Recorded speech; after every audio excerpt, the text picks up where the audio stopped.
আসসালামু আলাইকুম। Welcome to pathfinder English school dear learners. আজকে আমরা একটি ইন্টারেস্টিং বিষয় ডিসকাস করব। সেটি হচ্ছে আদার parts of speech S prepositions. Preposition হচ্ছে একটি নির্দিষ্ট পার্ট অফ স্পিচ, কিন্তু অন্য পার্টস অফ স্পিচ কিভাবে প্রিপজিশন রূপে অথবা হিসেবে বাক্যে ব্যবহার হয় সেটি আজকে আমরা ডিসকাস করব। অন্য পার্টস অফ স্পিচগুলো কোনগুলো? অ্যাডজেক্টিভ, অ্যাডভার্ব, ভার্ব, কনজাংশন এবং পার্টিসিপল। এগুলো কি বাক্যে প্রিপজিশন হিসেবে কাজ করতে পারে।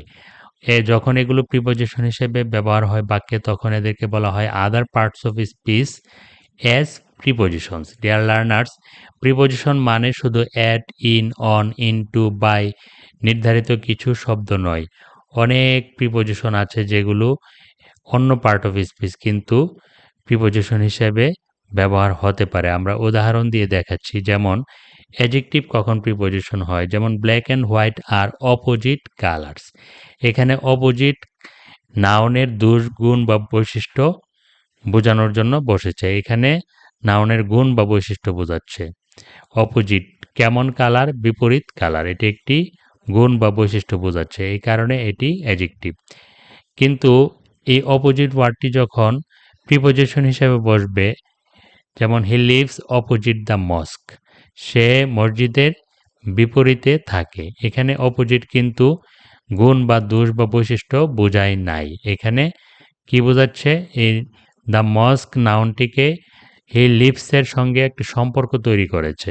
যেমন হি লিভস দ্য মস্ক, এখানে কিন্তু অপোজিট ওয়ার্ডটি না বসালে দ্য মস্কের কোনো সম্পর্ক থাকে না এই অন্য অংশের সঙ্গে।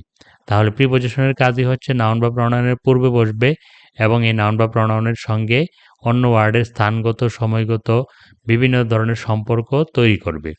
যেমন আমরা যদি অ্যাডজেক্টিভটি বাদ দিই, ব্ল্যাক অ্যান্ড হোয়াইট আর কালার্স, এই অ্যাডজেক্টিভটি বাদ দিয়ে দিলেও কিন্তু এটি কালার্সের সঙ্গে অন্য ওয়ার্ডের সম্পর্ক থাকে। কিন্তু এখানে হি লিভস দ্য মস্ক, এখানে কিন্তু অপোজিট ওয়ার্ডটি যদি না বসাই, প্রিপজিশন অপোজিট ছাড়াও অন্য একটি প্রিপজিশন বসাতে হবে। অর্থাৎ প্রিপজিশন না বসালে কিন্তু দ্য মস্কের কোনো সম্পর্ক থাকে না। তাহলে যেহেতু অপোজিট এখানে নাউন বা প্রনাউনের সঙ্গে অন্য ওয়ার্ডের সম্পর্ক তৈরি করেছে, এখানে অপোজিট হচ্ছে প্রিপজিশন। আর এখানে যেহেতু নাউনের গুণ বা বৈশিষ্ট্য বোঝাচ্ছে অপোজিট, এটি হচ্ছে অ্যাডজেক্টিভ। একই ওয়ার্ড প্রিপজিশনও হতে পারে, অ্যাডজেক্টিভও হতে পারে। যে সকল অ্যাডজেক্টিভগুলো প্রিপজিশন হতে পারে সেগুলো হচ্ছে opposite, near, past, round, inside, outside, beyond. Dear learners, এসবগুলো হচ্ছে অ্যাডজেক্টিভ, কিন্তু এগুলো বাক্যে প্রিপজিশন হিসেবে ব্যবহার হতে পারে। এগুলোকে চিনে রাখতে হবে। নেক্সট হচ্ছে অ্যাডভার্ব। অ্যাডভার্ব কখন প্রিপজিশন হয়, যেমন দ্য বয় লুকড অ্যারাউন্ড, বালকটি চতুর্দিকে তাকালো। এখানে অ্যারাউন্ড কিন্তু কোনো নাউন বা প্রনাউনের সঙ্গে সম্পর্ক তৈরি করে নাই। অর্থাৎ এখানে অ্যাডভার্ব কিন্তু সম্পর্ক তৈরি করার জন্য বসে নাই। অ্যাডভার্ব নাউন বা প্রনাউনের সঙ্গে অন্য ওয়ার্ডের সম্পর্ক তৈরি করে না। অ্যাডভার্ব শুধু ভার্বের গতি, প্রকৃতি বা দিক বোঝায়। অ্যাডভার্ব এই কারণে এটি অ্যাডভার্ব। আর প্রিপজিশন কখন? দে স্যাট অ্যারাউন্ড দ্য ফায়ার, তারা আগুনের চতুর্দিকে বসলো। তাহলে অ্যারাউন্ড দ্য ফায়ার এটি হচ্ছে প্রিপজিশন। আবার অ্যারাউন্ড শব্দটি আমরা দেখেছি অ্যাডভার্ব। এখানে প্রিপজিশন কেন? যেমন দ্য ফায়ারের সঙ্গে দে স্যাটের একটি সম্পর্ক তৈরি করেছে।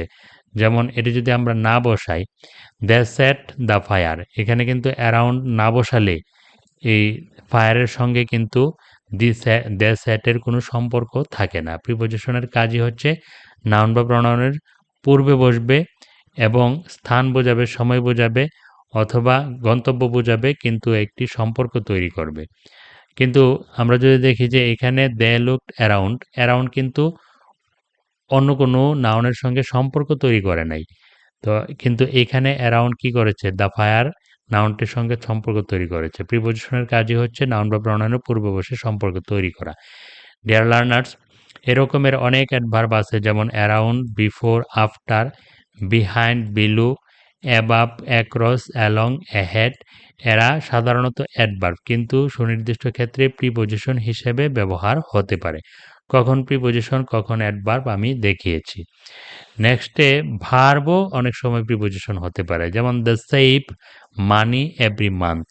এখানে সেভ হচ্ছে ভার্ব, কারণ এখানে সাবজেক্ট দে যে কাজ করে কাজ বোঝাচ্ছে। দে মানে তারা সেভ সঞ্চয় করে, মানি টাকা, তাহলে এখানে সেভ সরাসরি কাজ করা বোঝাচ্ছে, এই কারণে সেভ হচ্ছে ভার্ব। নেক্সট সেন্টেন্সে দ্য ভিলেজার্স সারভাইভড, গ্রামের সবাই বেঁচে গিয়েছিল। সারভাইভড এখানে ভার্ব, গ্রামের সবাই বেঁচে গিয়েছিল। সেভ দ্য ওল্ড ম্যান, বৃদ্ধ লোকটি বাদ দিয়ে বা ছাড়া। সেভ এখানে অ্যাকসেপ্টের অর্থ প্রকাশ করেছে। সেভ কিন্তু এখানে ভার্বের কাজ করে নাই। যেমন দ্য ভিলেজার্স সারভাইভড, গ্রামের লোকেরা বেঁচে ছিল। সেভ দ্য ওল্ড ম্যান, বৃদ্ধ লোকটি ছাড়া। এখানে সেভ যদি আমরা না বসাই তাহলে কিন্তু দ্য ভিলেজার্স সারভাইভড, গ্রামের লোকেরা বেঁচে ছিল, দ্য ওল্ড ম্যান এটি কিন্তু সম্পর্কহীন হয়ে পড়ে। এটি সম্পর্ক তৈরি করেছে সেভ, এটি সম্পর্ক যেহেতু তৈরি করেছে এই কারণে এটি প্রিপোজিশন। অ্যাকসেপ্টের অর্থ প্রকাশ করেছে save.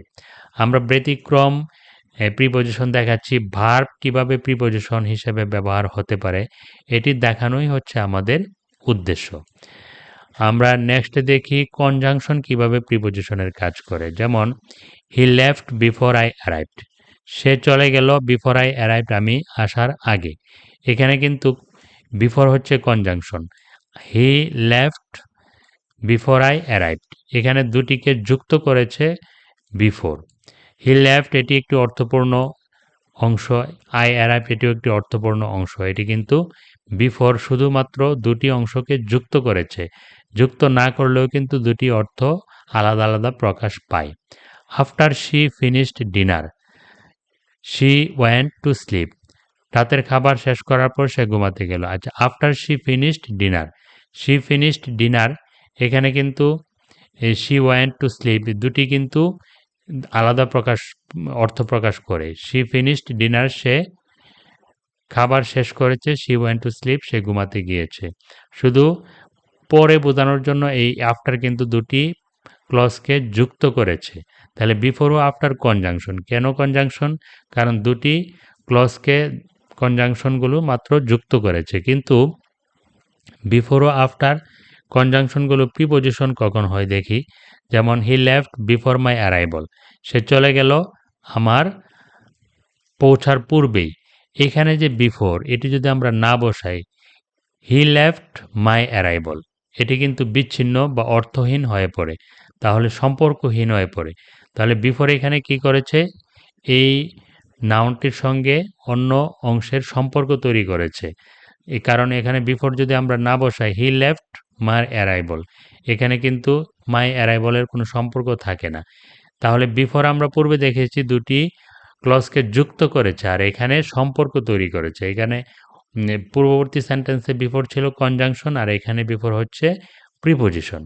After dinner she went to sleep, এখানে after dinner she went to sleep, এখানে যদি আমরা আফটার বাদ দিই তাহলে কিন্তু ডিনারের অন্য অংশের সঙ্গে কোনো সম্পর্ক থাকে না। Dinner she went to slip, তাহলে সম্পর্ক তৈরি করে এখানে আফটার, এ কারণে আফটার এখানে প্রিপোজিশন।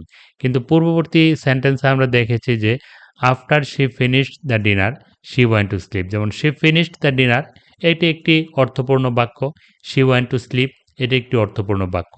আফটার শুধুমাত্র দুটিকে যুক্ত করেছে, এখানে কিন্তু সম্পর্কহীন হয়ে পড়ে না, দুটি কিন্তু আলাদা অর্থ প্রকাশ করে। কিন্তু এখানে dinner she went to slip এভাবে বললে কিন্তু ডিনার শব্দটি কিন্তু সম্পর্কহীন হয়ে পড়ে। তাহলে আফটার এখানে কি করেছে, আফটার এখানে ডিনার নাউনটিকে সম্পর্কযুক্ত করেছে অন্য অংশের সঙ্গে। প্রিপোজিশনের কাজই হচ্ছে নাউন বা প্রনাউনের পূর্বে বসবে এবং বাক্যের অন্য অংশের সঙ্গে সম্পর্ক তৈরি করবে। তো ডিয়ার লার্নার্স, আমরা দেখলাম বিফোর এবং আফটার এখানে প্রিপোজিশন হিসাবে কিভাবে কাজ করেছে এবং পূর্ববর্তী বাক্যে কিভাবে কনজাংশন হিসেবে কাজ করেছে।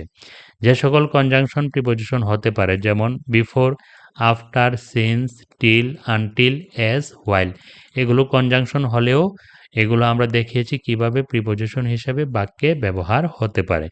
ডিয়ার লার্নার্স, কিছু পার্টিসিপলও প্রিপজিশন হিসেবে বাক্যে ব্যবহার হতে পারে। পার্টিসিপলগুলো হচ্ছে including, excluding, considering, regarding, following. এই সকল পার্টিসিপল, এছাড়াও আরও কিছু পার্টিসিপল আছে, নটউইথস্ট্যান্ডিং, আরও অনেক পার্টিসিপল আছে যেগুলো প্রিপজিশন হিসেবে বাক্যে ব্যবহার হতে পারে। আজকে আমরা দেখালাম যে প্রিপজিশন একটি পার্ট অফ স্পিচ, কিন্তু অন্যান্য পার্ট অফ স্পিচও কিভাবে প্রিপজিশনের কাজ করতে পারে। ডিয়ার লার্নার্স, প্রিপজিশন বিষয়টি আসলে একটু ক্রিটিক্যাল বিষয়। এই কারণে প্রিপজিশন সম্পর্কে একটু ব্যাপক ধারণা না থাকলে কিন্তু পরীক্ষায় প্রিপজিশনের শতভাগ সফলভাবে অ্যান্সার করা কিন্তু যায় না। তো আমরা প্রিপজিশন নিয়ে আরও ক্লাস করব। ভিডিওটি যদি ভালো লাগে please subscribe the channel Pathfinder English school. Thank you very much.